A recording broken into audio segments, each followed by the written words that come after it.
Tenemos una nueva edición más de los seminarios internacionales de fronteras de la ciencia de materiales y hoy tenemos el gusto de contar con nosotros con Paula Villanueva Llaurado de la Escuela de Ingenieros Caminos, Canales y Puertos de esta universidad, la Universidad Politécnica de Madrid, que nos va a hablar de un tema tan importante, la edificación, como son los anclajes de fibras para refuerzos con materiales compuestos, con matriz polimérica y cementosa. Bueno, Paula es arquitecta por la Universidad Politécnica de Madrid, donde ha realizado toda su labor investigadora, con una beca predoctoral de la cátedra SICA de la UPM también, es miembro del Grupo de Tecnología de la Construcción y Ciencia de los Materiales para la Edificación y la Obra Civil, aquí de la Universidad Politécnica de Madrid. Además obtuvo su doctorado aquí también en Estructuras, Cimentaciones y Materiales. Durante este doctorado además realizó una estancia en la Universidad de Bath, en el Reino Unido. Es autora de numerosos artículos en revistas internacionales, varios de ellos en el primer cuartil, con numerosas contribuciones en congresos, de los que además es revisora de revistas científicas internacionales. Y bueno, como me consta que su labor docente sigue activa, bueno, también ha participado en numerosos proyectos de innovación educativa. Sus líneas principales de investigación, bueno, pues son los refuerzos estructurales con materiales compuestos, sistemas de anclaje y además la influencia de refuerzos estructurales en el comportamiento térmico-acústico de edificios. Así que nada, me gustaría darte las gracias por estar aquí hoy y no te robo más tiempo. Muchas gracias la presentación por permitirme participar en estos seminarios que, como ya le comentaba el otro día, que suelen tener un nivel altísimo. Espero que la charla os parezca interesante y también que os lleve a tener ganas de investigar con este tipo de refuerzos, porque parece que hay muchísima información ya, que está casi todo dicho, pero sin embargo hay mucho campo todavía para investigar. He querido mezclar los refuerzos con matriz polimérica y cementosa porque quizá estos últimos son menos conocidos para los diseñadores y algunas diferencias entre ellos son muy importantes a la hora de poder utilizar estos refuerzos. Este es el esquema un poco que voy a seguir, una pequeña introducción a la charla, las diferencias y las características más importantes de los refuerzos con matriz polimérica, que se suelen llamar FRP, y con matriz cementosa, los FRCM, también podéis encontrarlos como TRM, depende de si es nomenclatura americana o inglesa.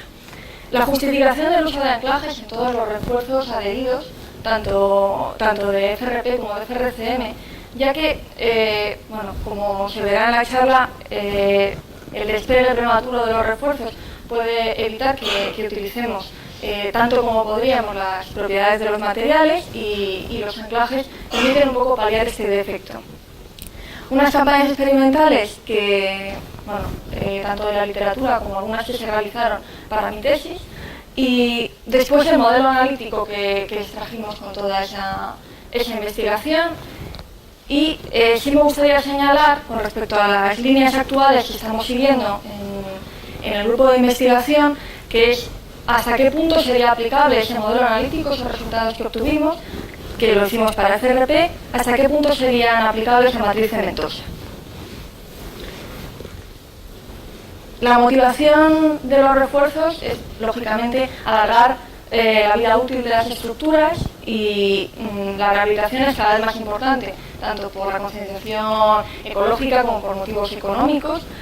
Cada día prestamos más importancia a que las estructuras realmente sean duraderas y si podemos prolongar la vida, incluso con un cambio de uso, pues mejor.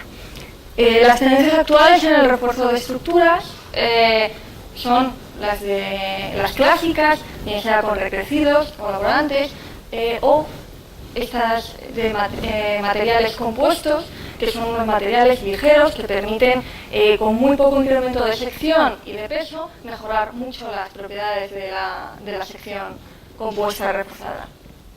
En los materiales compuestos hay un problema, que es que no trabajan solidariamente o pueden dejar de trabajar solidariamente con el soporte sea de hormigón o sea de fábrica.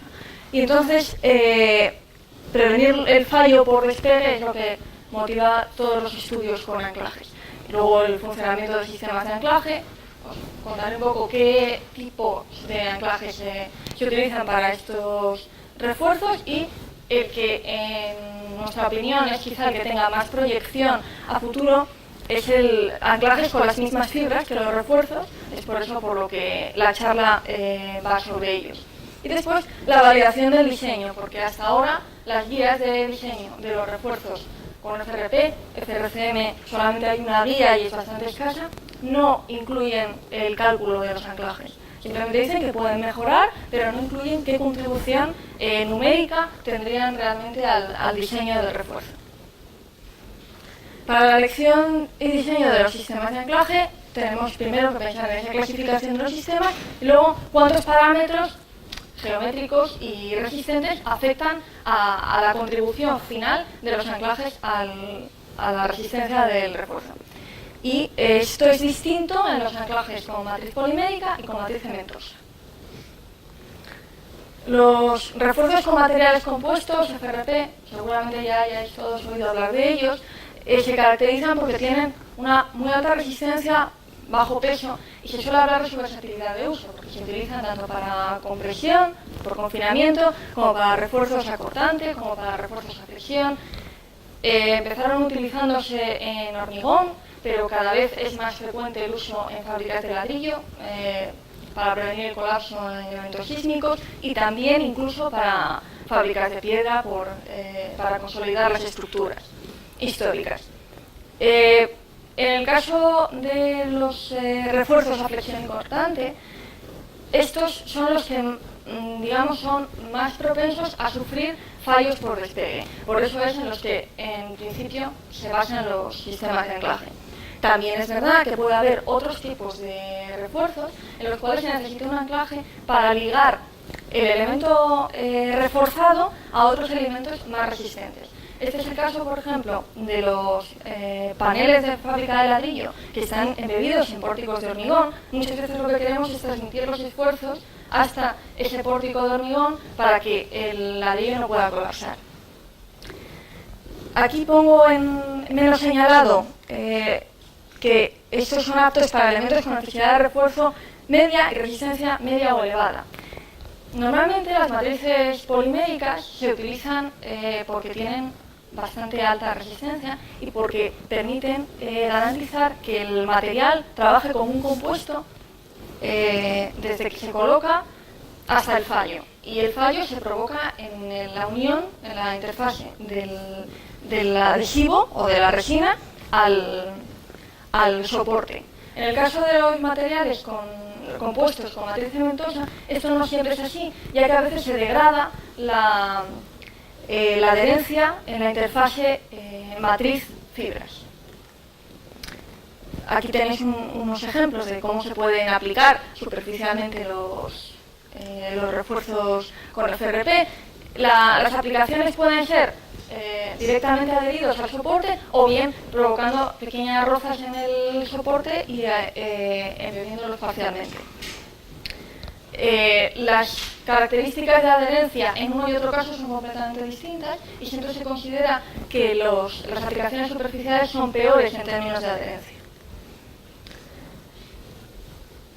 Por el contrario, los materiales con FRCM, aunque usan las mismas fibras, lo que han intentado es un poco optimizar las fibras, ya que en general tienen una cantidad de fibras muy inferior y el problema es esa degradación de la adherencia entre la matriz y las fibras.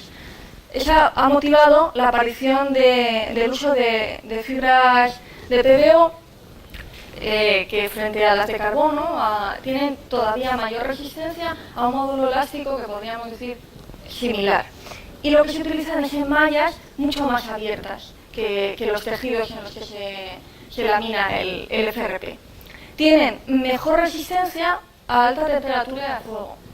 Uno de los problemas mayores a los que se centran los refuerzos de FRP y que ha motivado que haya muchos detractores de este sistema es que la matriz polimérica, en cuanto llega a la temperatura de transición vítrea, no funciona, entonces no hace nada.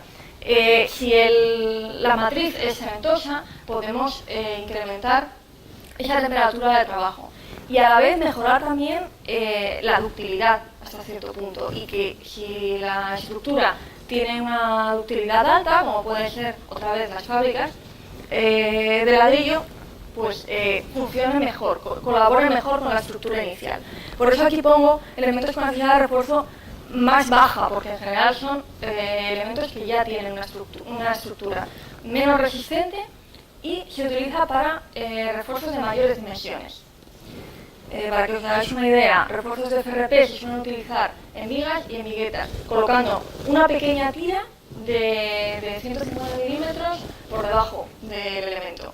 En el caso del FRCM se suele utilizar para todo el paño, todo un paño que tengamos, o envolviendo completamente una viga, con lo cual lo que queremos es mayor cuantía para contrarrestar esa menor resistencia. Aquí veis las distintas tramas que se pueden utilizar de tejido para FRCM. La de la derecha del todo es la de PBO, que es así como color ocre, y estas serían de carbono y de fibra de vidrio. Esta distribución tan abierta es impensable en laminados de FRP. En el FRP se utiliza completamente cuajada o como mucho con una pequeña penetración de matriz entre las fibras longitudinales. Pero para aprovechar al máximo el material se tiende a que estén completamente cerradas. Y aquí veis una metodología de ensayo a corte para ver la adherencia del FRCM. Claro, en el FRCM tenemos un problema añadido, como os comentaba, que es ese deterioro de la adherencia en la interfase que se suele ensayar teniendo un tramo sin matriz y viendo el deslizamiento de las fibras respecto a la matriz en toda la longitud adherida. ¿Cómo se justifica el uso de anclajes, tanto para FRP y para FRCM? Como os digo, es distinto porque la idea, la concepción inicial de los refuerzos no tiene nada que ver en unos y otros, porque el modo de fallo tampoco es el mismo en principio. En el FRP, el fallo por despegue limita el aprovechamiento del refuerzo, hasta tal punto que muchas veces no se puede superar el 15 o el 20% de la resistencia de tracción de las fibras. Este modo de fallo es contemplado en las guías de diseño que existen, tanto la americana, la 5440, como las europeas. Tenemos el de la FIB un poquito antiguo, quizá, porque es de 2001, pero luego han salido una guía italiana, la CNRDT 200, que ya está actualizada hasta 2014 o 2015, y también de 2013 la TR55, que es la guía inglesa. Entonces, bueno, la idea es que la FIB incorpore un poco estos criterios de diseño. ¿Y qué dicen estas guías de diseño respecto al fallo por despegue? Lo que dicen es que hay que limitar la deformación de trabajo, ya no solo la tensión de trabajo, sino la deformación de trabajo, para evitar ese despegue. Y esa limitación de deformación es la que da como consecuencia que podamos usar a lo mejor un 20% de la resistencia real de las fibras. Hay también, dependiendo del modo de fallo, se tiene que contemplar de distinta manera, es decir, dónde se origina ese despegue. Se origina por fisuras de flexión, se origina por desplazamiento de los bordes de fisura en fisuras por cortante, o por lo que llamaríamos realmente longitud de anclaje. El concepto de anclajes como sistemas para evitar el fallo por despegue se inició con anclajes al final en el tramo de longitud de anclaje o de longitud efectiva de transferencia de tensiones. En cambio, en el FRCM, es lo que os comentaba, el material deja de trabajar como un compuesto. A partir de cierto nivel de deformación, el problema no lo tenemos en que haya un despegue cohesivo que rompa a tracción el soporte, sino que falla antes el propio material compuesto y deja de ser compuesto. El número de capas puede determinar el modo de fallo. Aquí os diré que los artículos más recientes, porque el FRCM se lleva utilizando y estudiando a nivel científico a lo mejor 10 años y el FRP más de 30. Entonces, claro, vamos muy por detrás con matrices cementosas. El número de capas determina el modo de fallo, porque según han observado algunos autores, una capa seguro que va a tener el fallo por deslizamiento de las fibras. En el momento en que la cantidad de fibras es mayor porque se incrementa el número de capas de fibras, de tejido, se puede llegar a paliar ese modo de fallo, porque hay una mayor traba entre las fibras y la matriz. Hay mucho menor desarrollo de los modelos de cálculo en FRCM que en FRP. Como os digo, solamente hay una guía y es de la ACI, guía europea de FRCM no hay ninguna, aunque los italianos están apostando mucho por esa tecnología precisamente como consecuencia de la cantidad de patrimonio construido, de valor arquitectónico que tienen, que les lleva a querer reforzar, y sobre todo por los problemas sísmicos que se han tenido también, a querer reforzar un volumen muy importante de patrimonio.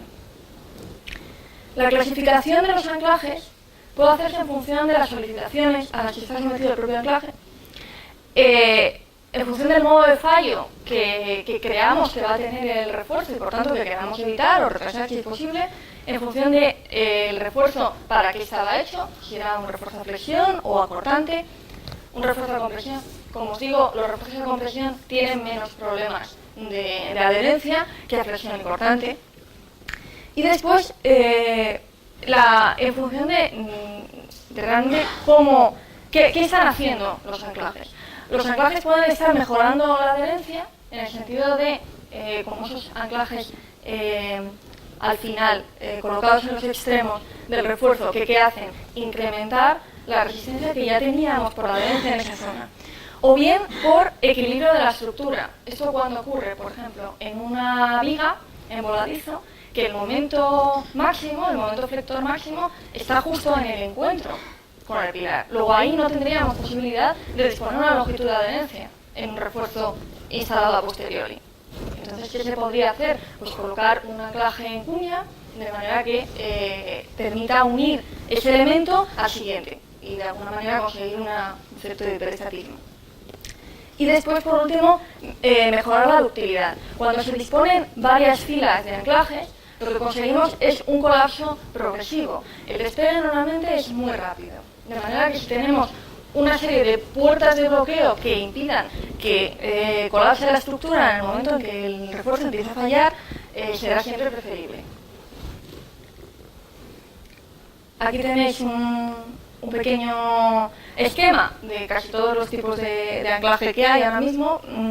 Está pensado en el FRP, porque como digo, el FRCM, como tiene un desarrollo posterior, se ha ido utilizando la misma tecnología que ya se había desarrollado para FRP y adaptándola en la medida de lo posible. El encamisado en U es un sistema de anclaje que nació como sistema de refuerzo. Y nació como sistema de refuerzo acortante, pero después se vio que era muy bueno para prevenir el fallo por fisuras de cortante en anclajes, en refuerzos a flexión. Después los tipo placa, que pueden ser cualquier anclaje de restricción. Estos anclajes tienen el problema de la compatibilidad. Muchas veces tienen incompatibilidad o deformaciones o directamente que tienen más posibilidad de corroerse. Porque una de las razones para elegir la fibra de carbono es que tiene una durabilidad muy buena, en general no presenta corrosión. Entonces, si luego metemos un elemento metálico, ya habría que protegerlo. Complicaría en exceso el sistema de refuerzo. Después, las llaves de cortante, en lo que consisten es en unir la tecnología de refuerzos adheridos exteriormente con la de refuerzos parcialmente embebidos. De alguna manera estamos incrementando toda la superficie de adherencia, toda la superficie de interfase del refuerzo con el soporte y a la vez estamos consiguiendo una perfecta adherencia del refuerzo exterior con ese refuerzo interior, porque ahí es resina con resina. Luego, ahí no se va a producir el fallo. La barra embebida es un poco parecido a estas llaves de cortante y lo que pretenden es enrollar el refuerzo alrededor de una barra, en una roza, justo en los extremos. Otra vez tendríamos la ventaja de que si no tenemos longitud de adherencia disponible, podríamos incrementarla simplemente con la superficie alrededor de la barra. Y por último, los anclajes de fibras. Esto los podéis encontrar en la literatura como anclajes de FRP, como double anchors, como... Yo prefiero llamarlos anclajes de fibras por una razón. Toda esa nomenclatura está pensada para FRP. Entonces, si lo queremos utilizar para cualquiera de los dos, cambio la matriz, pero son anclajes de fibras. Es fibra que viene en un tejido que he colocado en forma cilíndrica y luego con un cierto tramo de expansión, o bien porque directamente era un cordón, puedo usarlo como anclaje. Los anclajes de fibras permiten una máxima compatibilidad con el refuerzo. Claro, tienen las mismas fibras y en teoría tienen la misma matriz. Puede ser matriz cementosa o matriz polimérica. En general os diré que se están ensayando el tramo embebido en resina incluso cuando el refuerzo es de FRCM. Pero para mejorar el nivel de conexión de las fibras con la matriz en ese punto. Tienen una elevada capacidad de transmisión de cargas porque funcionan, todo el tramo embebido funciona exactamente igual que cualquier anclaje químico, en el caso de hormigón. En el caso de ladrillo ya sabemos que todo funciona peor, pero también porque la resistencia de tracción es inferior y entonces la posibilidad de que falle por un cono de rotura en el soporte es mucho mayor. Pero como decía, funciona como un anclaje químico. ¿Cuál es el problema? El problema es que el tramo de expansión tiene que ser capaz realmente de recoger todas las tensiones que le está comunicando el tejido, que a su vez consideramos que da igual que esté adherido o no al soporte. Luego os diré, no da igual. Si no hay ningún tipo de adhesivo, funciona siempre peor porque toda la capacidad resistente está dada al anclaje y eso va en detrimento de la capacidad total. Pero, en principio, también son fibras con la misma resina y no debería tener ningún problema. ¿Cuál es el otro problema? El tramo de doblado. El tramo de doblado es clave y crítico para el fallo de los anclajes, porque normalmente un anclaje químico de una barra metálica es a 180 grados, o sea, no tiene ángulo aquí. En el momento en que dispones ese ángulo, estás provocando una concentración de tensiones en las fibras, que es lo peor que le puedes hacer a este tipo de fibras, cuya sección es mínima. Entonces, eso, que ya era un problema que se había visto en los refuerzos a cortante, porque en todos los tramos de doblado, alrededor de las vigas de canto, había una concentración de tensiones y hay que proponer un cierto radio, digamos, de allanado de esas esquinas. En el caso de los anclajes es muchísimo peor, porque encima la sección es cilíndrica o cuasi cilíndrica, no es plana, por lo cual tienes más concentración en el radio interior. La forma de trabajo también podría ser atracción. Podría ser atracción en algunos casos ideales, como puede ser este, en el cual realmente tengamos aquí un pilar, aquí una viga, o porque sea una viga en T que permita meter hacia arriba del ala superior el tramo embebido de los anclajes.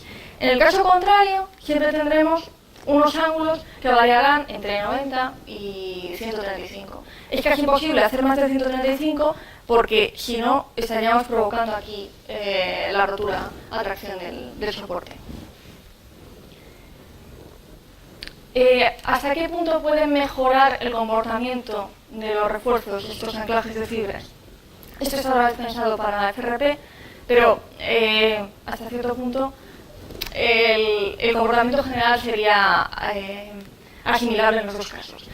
Un refuerzo simplemente adherido tendría un punto máximo y ahí colapsaría, no tiene ningún tipo de ductilidad ni ninguna resistencia post-pico.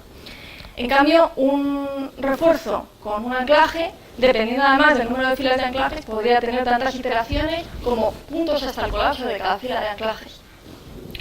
Y, como digo, mucho mayor ductilidad y mayor desplazamiento. Los propios anclajes pueden tener también un deslizamiento en el soporte, en el tramo embebida, que permite que no se hayan llegado a salir, no hayan fallado por deslizamiento, pero sí que si se separa el refuerzo sea asumible esa diferencia. Aquí, bueno, no importa demasiado la diferencia entre el naranja y el gris. El naranja es más o menos los resultados que tuvimos en la investigación de mi tesis doctoral respecto al comportamiento genérico que habían observado otros autores, pero no tiene mayor relevancia. Algunas aplicaciones de los anclajes de fibras, aquí ya veis aplicaciones en FRCM, estos son con matriz cementosa y como veis, con unos tejidos, con unas mallas completamente abiertas, frente a unos anclajes para FRP. Este tipo de configuración, que era para unos refuerzos por confinamiento, ver hasta qué punto lo que se pierde de eficacia de confinamiento, porque sean secciones muy apantalladas, es paliado por los anclajes. Y después, la típica aplicación en refuerzos a flexión o cortante, en la cual los anclajes se disponen en todos los puntos en los cuales vaya a haber un despegue. O bien, como digo, porque no hay longitud de adherencia, o bien porque esta es insuficiente para el dimensionado que queremos hacer. Voy a presentar ahora algunas campañas experimentales. Estas campañas experimentales creo que es mejor que conozcáis cómo se podrían agrupar, porque realmente hay muchísimas, pero cómo se podrían agrupar es fundamental para luego ver qué datos se extrae de esa campaña experimental. Por una parte están los conectores llegados a tracción. Estos en general han sido ensayados con resina epoxi, porque, como digo, casi todo se empezó a pensar para FRP. Y, Kim y Smith incluso llegaron a desarrollar un modelo de cálculo que está totalmente basado en los de anclajes químicos de siempre, en el cual hay una parte, un primer tramo en el cual, si la longitud de embebida es muy pequeña, falla tracción en el soporte, un cono de rotura. Si es un poco mayor, puede haber un fallo mixto, y si es suficiente, lo que se provoca es el fallo a tracción de las fibras en el tramo libre. Resistencia de tracción, lógicamente no se alcanza lo mismo que con un ensayo de tracción que no esté embebido, una de las partes, pero más o menos sería ese como el límite ideal, la resistencia de tracción de las fibras. Después se han hecho probetas con refuerzos anclados, a cortante, porque esto a lo mejor os lo debería haber contado al principio, pero igual que os enseñé el esquema de ensayo a cortante de un refuerzo de FRCM, los únicos métodos de ensayo que están más o menos estandarizados para refuerzos de FRP, de adherencia, son precisamente ensayos de corte. ¿Por qué? Porque lo que se pretende es una situación pésima para la adherencia. Es peor la que se provoca en un ensayo de este tipo que en la realidad de una viga. Y luego además son mucho más fáciles de reproducir, porque los ensayos, los beam test tienen unas dimensiones que a lo mejor luego no son fácilmente extrapolables a la situación real de cargas y de dimensiones que tenga nuestra estructura.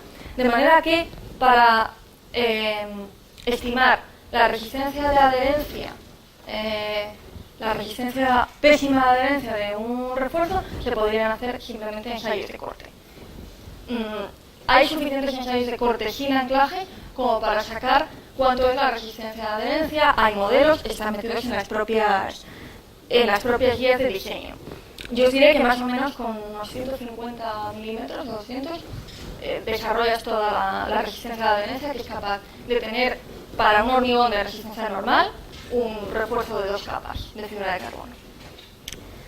Y después la posibilidad de los múltiples anclajes. La posibilidad de los múltiples anclajes es fundamental porque, bueno, ya habéis visto un poco que los anclajes son bastante pequeños.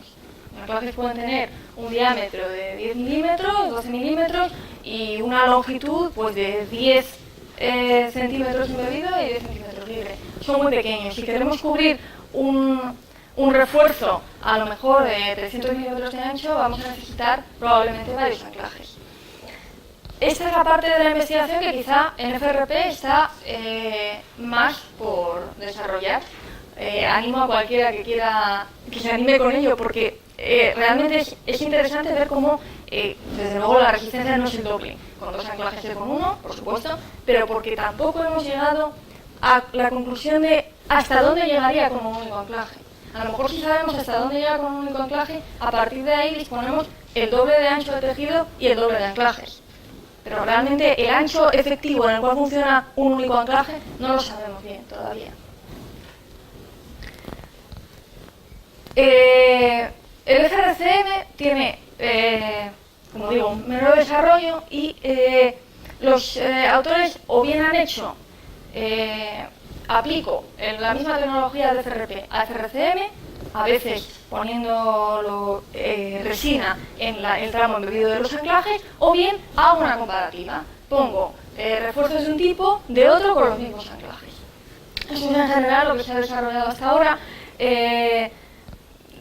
La Universidad de Patras en Grecia es la que más tiene de este tipo de anclajes en FRCM, pero también podéis ver varios artículos desarrollados por investigadores de la Universidad de Miami que también trabajan con FRCM y están intentando empezar a introducir anclajes, sobre todo en los refuerzos con fibras de PDO. Yo creo que se va a ver mejor esta figura. Aquí se ve que el anclaje, en este caso, es bastante más largo de lo que sería típico de FRP. De hecho, se deja una longitud libre, pues a lo mejor de 300 milímetros, en vez de los 100 que serían normales en FRP. ¿Eso por qué se hace? Tiene una razón de ser que a lo mejor ha sido un poco intuitivo por parte de los investigadores, pero que ahora es a lo que más están dando vueltas. Que es, si el fallo en el FRCM no se produce en la interfase con el soporte, sino en la propia interfase del material compuesto, si metemos más capas justo en la zona en la que lo necesitamos, hacemos mayor rigidez, mayor cantidad de refuerzo justo en la zona en la que podemos tener problemas porque hay mayor tensión, mejoraremos al final todo ese comportamiento del material compuesto en esa zona. Entonces, el principio de funcionamiento de anclajes, aunque sea lo mismo, como veis, no tiene nada que ver. También es verdad que para las conexiones con las cimentaciones o en lo que se decía antes de un voladizo con un pilar, sí que los anclajes van a funcionar parecido al del FRP. Pero el cambio fundamental está en intentar que el modo de fallo no sea en la interfase de las fibras con la matriz, sino con el soporte. Algunos parámetros de diseño de anclajes con fibras. Bueno, os dije, dependiendo del sistema de anclaje que elijamos, tenemos unos parámetros de diseño propios. Y como aquí nos hemos centrado en los anclajes de fibras, tendremos unos geométricos que son del tramo embebido, tanto la longitud embebida, fundamental sobre todo para el modo de fallo, el ángulo, en este caso, como digo, desgraciadamente normalmente no se pueden poner a 180 grados, como tenemos que utilizar un cierto ángulo, cuanto mayor sea, mejor. Eso, sacamos esa conclusión de los ensayos de la tesis y sacamos la conclusión de los ensayos de todos los demás autores. Si podemos acercarnos a 135 o 140 grados, mejor, porque la concentración de tensiones es mucho menor y la resina no tiene suficiente variabilidad como para, una vez que está hecho el anclaje, no falle por ahí, porque incluso está empujando las propias fibras. Y después, el ratio del diámetro del anclaje al diámetro de la perforación. Esto es es un parámetro bastante habitual en anclajes en químicos, y en el caso de los anclajes de fibras, lo que hay que garantizar es que realmente queda suficientemente cubierto de resina por todos los lados el anclaje. Y después, geométricos del abanico, como pueden ser la orientación. La orientación, en todos los esquemas que os he enseñado antes, no sé si, supongo que os podíais imaginar cuál era el punto de máxima tensión y el punto de donde iba a producirse el despegue. De alguna manera, el anclaje debe estar orientado siempre como si hubiese un ensayo de corte desde aquí, no con el abanico al revés, que no estaría haciendo nada. Aunque hay algunos ensayos en los cuales los autores han propuesto abanicos dobles, o los llaman tipo pajarita, que tienen a lo mejor un ángulo de 60 en la dirección principal de tensiones y otro en la contraria. ¿Cuál es la ventaja de eso? Ductilidad ante sismo, seguramente, y cualquier cambio en la dirección de las solicitaciones que no sepamos exactamente cómo va. Por eso también hay muchos autores que directamente ponen 360 grados en el abanico, porque así, venga por donde venga la tensión principal, lógicamente, si el laminado tiene las fibras así, ya os digo que así no va a trabajar bien el propio laminado, luego le da un poco igual cómo esté el anclaje, pero en principio, para no tener tanto que controlar tanto el ángulo, se pueden utilizar el 360 perfectamente. Y después la longitud del tramo libre, que se suele dejar más o menos la misma que la medida. Parámetros de ejecución. Estos parámetros fueron un poco los que más nos importaban en la investigación de mi tesis y aunque sacamos bastantes conclusiones interesantes, creo que todavía da como para 3 tesis más. La primera es la técnica de avellanado. La técnica de avellanado, lo que ensayamos fueron radios de avellanado que procuraran reducir la concentración de tensiones por doblado, precisamente. Y luego el método de fabricación e inserción. Este método dependerá, por una parte, de cómo construyamos el anclaje. El anclaje podemos cogerlo a partir del tejido que tengamos, que vamos a utilizar para el refuerzo, o bien, si es posible, directamente con fibras longitudinales que las unamos de alguna manera. Es mejor con fibras porque el problema de los tejidos es que en todo el tramo libre habría que ir quitando todas las fibras transversales, y eso a veces debilita, por cómo son las presentaciones comerciales, a veces debilita el propio anclaje. Y después, en cuanto a la inserción, hay dos teorías.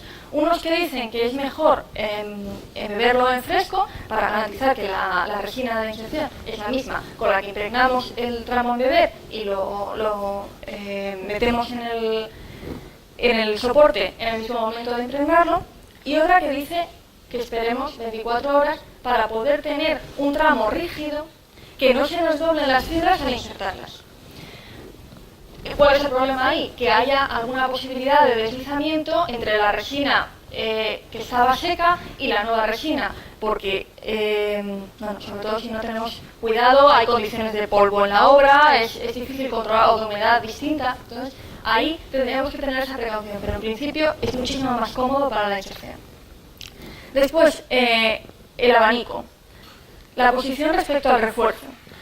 En abstracto podemos pensar que los refuerzos de FRP tienen una capa o 2 capas que son monolíticos y el anclaje tiene que ir por fuera o por debajo o por arriba.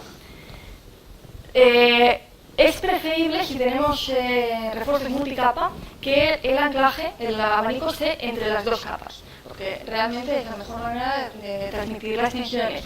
Y sobre todo porque los primeros ensayos que se hicieron con anclajes de FRP era, primero se instalaban las 2 capas de refuerzo y después se hacía una pequeña hendidura para meter el anclaje, lo cual estaba provocando una desviación de las fibras en ese punto y estaba debilitando el refuerzo. Lo que ganabas por un lado lo perdías por el otro. Entonces, siempre que se pueda, es preferible hacerlo entre las 2 capas. Si en el caso del FRCM ya ni lo cuento, porque allí, para que sea eficaz, es preferible poner 4 capas. Por lo cual, bueno, pues se puede elegir 3 y 1, 2 y 2. Y después lo de la fabricación del anclaje, ya os he avanzado un poco, que puede ser a partir de cordones comerciales o bien de tejidos. Esto también está dificultando más todavía lo del FRCM, porque el PDO, que es la fibra estrella para FRCM, que yo sepa, en este momento solamente lo comercia una empresa y solamente vende mallas con 2 o 3 aperturas, con lo cual ahí estás obligado a prepararlos manualmente. El control de calidad es mucho peor. Después está los parámetros de configuración. Por una parte, el número de anclajes, como decía, el número de filas para incrementar la ductilidad y el número de anclajes en una misma fila para mejorar la resistencia cuando sepamos que uno solo no es suficiente para el ancho de tejido que tenemos. Y después la alineación. Las alineaciones al trifolio no funcionan bien porque provocan una distorsión en la distribución de tensiones y de deformaciones a lo largo del laminado. Con lo cual, siempre es preferible una de estas dos o la combinación de las dos. Aquí también veis en FRCM otra vez con la idea de que se utiliza unas dimensiones de refuerzo muy superiores a las típicas de CRP. Aquí veis que es todo el paño y además lo voy anclando a todo el pórtico. Estas son las configuraciones típicas que se están ensayando en el FRCM. Una campaña experimental de este tipo, aquí os presento un pantallazo de un poco las variables que tuvimos en cuenta en la investigación de mi tesis, tiene que ser coherente con lo que queremos conseguir. Lo que queremos conseguir puede ser o la resistencia unitaria del anclaje, o la contribución de ese anclaje a la resistencia del refuerzo, o bien ver si para un determinado nivel de cargas que tenemos es asumible la deformación que tendríamos disponiendo nuestros anclajes. Nosotros estudiamos varios tratamientos del filo de la perforación para reducir la concentración de tensiones, ensayamos también distintos ángulos del tramo embebido, dos diámetros de perforación para el mismo diámetro de anclaje, que fue 12 en todos los casos, y los dos métodos de instalación que más o menos os he explicado antes, y 4 profundidades. Los resultados claramente indican que mejor cuanto mayor es la profundidad, mejor cuanto mayor es el ángulo, y la sierra radial tuvo los mejores resultados, principalmente porque el radio interior de doblado era mayor. Si la avellanadora que se dispone es de radio variable, podría conseguirse algo parecido. Aquí veréis, esta es la avellanadora que utilizamos. El problema de la avellanadora esta es que era de un radio constante. Entonces, el radio interior de doblado que conseguíamos era siempre de 20 milímetros. Y sin embargo, con la avellanadora, aunque es variable, lo que hace es que al final la curva sea mucho más suave y las fibras tienen menor concentración de tensiones. Más o menos es esto. Es cierto que aquí en teoría está peor, pero está menos solicitado. Entonces, este continuo que pensamos como es suave, no hay ningún punto justo donde pueda romper, va a ser mejor, luego no fue así. El ángulo de inserción, que es la variable fundamental. Si no podemos controlar ninguna más, vamos a un ángulo de inserción mayor y ya con eso tenemos más o menos garantizado el éxito. Esta columna representa el porcentaje de la resistencia a tracción del cordón de fibra que utilizamos que obtuvimos en los ensayos. Eran unos ensayos a corte. La máxima es el 40%. Como decía, el máximo ideal nunca se va a conseguir. Primero porque es un compuesto, ya no es lo mismo el conector, las fibras son las del conector impregnado, independientemente de que tuviese el mismo ratio de fibras, y luego además por todos los problemas que tiene de concentración de tensiones, de tener un tramo embebido, etc. Los modos de fallo que presentamos fueron por atracción del propio soporte, aunque fueron los menos. Deslizamiento, directamente se salieron algunos, los que tenían una profundidad de medida de 50, algunos se salieron directamente, y luego rotura a tracción en un punto debilitado, por lo que sea, porque se ha impregnado peor esa zona o por cualquier otra razón, y sobre todo el fallo en el tramo de doblado. Ese fue el fallo que más nos preocupaba y que realmente más se produjo, que es este que veis aquí. Este sería un poco el fallo de soporte. Aquí veis cómo realmente algunos se salieron, y fallo de tracción porque el laminado no es perfecto, y menos aún de un cordón que está laminando a mano. Aquí se ve un poco la tendencia con la profundidad, que sí que es claramente lineal. Tampoco creemos que fuese a crecer más a partir de 150, por lo que ocurre realmente los anclajes químicos y también porque, bueno, aunque crezca más, nunca vamos a tener elementos suficientemente profundos como para que meter algo más de 125 milímetros no dañase las armaduras o pues. La influencia del ángulo de perforación, que es clarísima, que con 135 conseguiríamos mejorar resultados independientemente de la profundidad. Y de la técnica de avellanado, que como ya os adelantaba antes, la sierra radial fue el que tuvo mejor resultado. Aquí también los modos de fallo, este gráfico a mí me parece bastante explicativo, de que los que no tienen avellanado casi todos fallan en ese punto, mientras que los de sierra radial casi todos fallaron, e incluso los de avellanadora casi todos fallaron a tracción de las fibras, aunque fuese a una resistencia inferior a la resistencia de tracción. Paso ahora muy brevemente por el modelo analítico, que básicamente es lo mismo. ¿Hasta qué punto podemos predecir el fallo? El fallo podría tener más o menos esta envolvente de rotura, el fallo del anclaje solo, independientemente de que sea de FRP o de FRCM. Este es la carga máxima a tracción, según distintas guías de cálculo de distintos autores. Este modo de fallo es el propio de los anclajes químicos. Después, este es realmente el que nosotros evaluamos con nuestros ensayos. Esta parte de una ecuación de la Sociedad de Ingenieros Civiles de Japón y que estaba pensada para refuerzos internos, para barras internas de FRP. Y lo que hicimos fue ver un poco qué parámetros nos salían a nosotros con todos los ensayos nuestros y de otros autores que hubiesen ensayado conectores aislados. Aquí está un poco la influencia del radio de doblado. Lo que hicimos fue convertir cada técnica de avellanado en un radio de doblado y llegamos a una expresión que tiene un ajuste estadístico bastante decente para la dispersión que suele presentar este tipo de ensayos. Pero lo que nos importa es esto, y esto es lo que digo y presento aquí. Vamos a seguir trabajando en ello, pero si alguien quiere sumarse, bienvenido. Es el aprovechamiento de la resistencia unitaria de los anclajes en un tejido que ya tiene una resistencia de adherencia. La media más o menos con el modelo que hicimos de cuánto debería aguantar unitariamente cada anclaje en todas las campañas experimentales que encontramos de tejidos con anclajes es de 0,83. Es decir, el modelo más o menos funciona.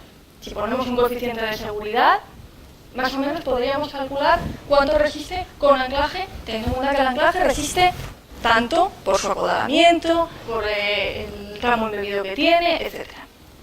Pero hay dos magnitudes que están sin control. Una es que si la longitud adherida tras los anclajes es mayor, sube la eficacia, y otra es que si el ancho de lámina es mayor, baja la eficacia. Claro, ahí es donde digo, cuando es mucho mayor, sería más eficaz colocar dos anclajes, pero ese límite todavía no tiene posibilidad de hacer una correlación lineal para estudiarlo. ¿Y qué pasa con el FRCM?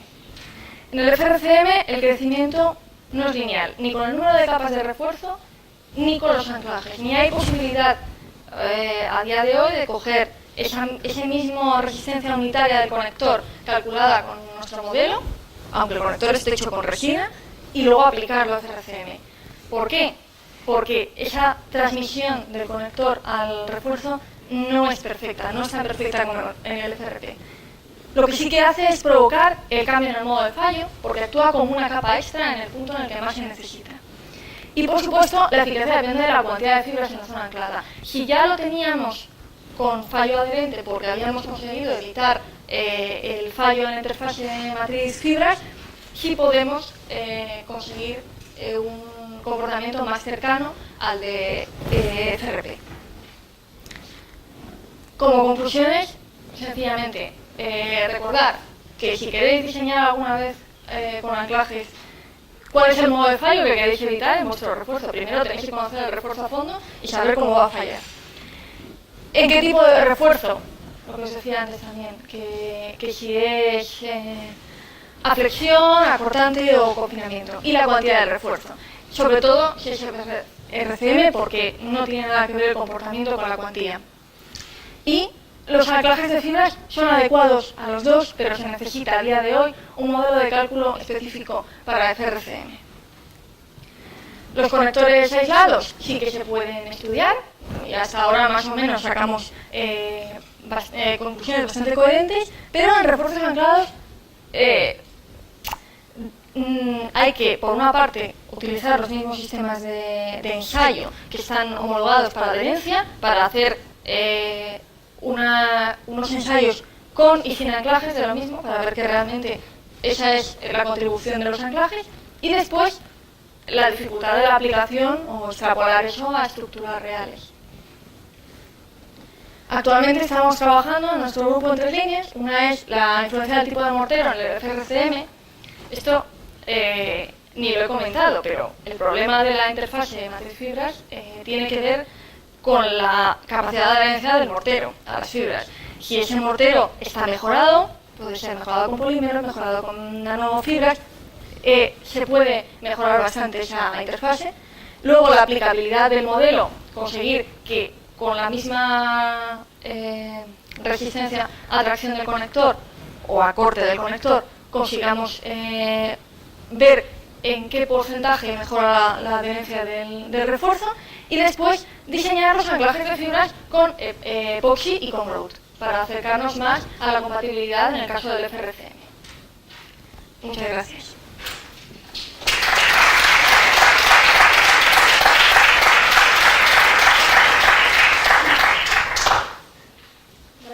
Muchas gracias por la presentación, por este tema tan interesante. Y bueno, si alguno tenéis alguna pregunta relacionada con la presentación. ¿Vale?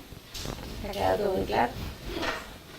Bueno, yo sí te quería hacer una pregunta. ¿Habéis pensado en incorporar el modelo que has presentado a las guías de diseño o todavía está en fase...? Sí, a nivel de los conectores aislados yo creo que sí se podría presentar, porque de hecho lo que hace es un poco coger toda la base experimental nueva y adaptar un modelo que ya estaba aprobado por la JSOCE, con lo cual sí, de hecho estuve en un congreso en Sheffield y me dijeron, ¿por qué no vas a la próxima reunión de la FIB de FRP? Porque de cara a la siguiente guía, al siguiente boletín de la FIB con refuerzos de FRP querían incluir anclajes. Entonces sí. Enhorabuena. Gracias. Bueno, si no tenéis ninguna pregunta, muchas gracias por vuestra atención. De nuevo agradecer a Pablo su asistencia aquí.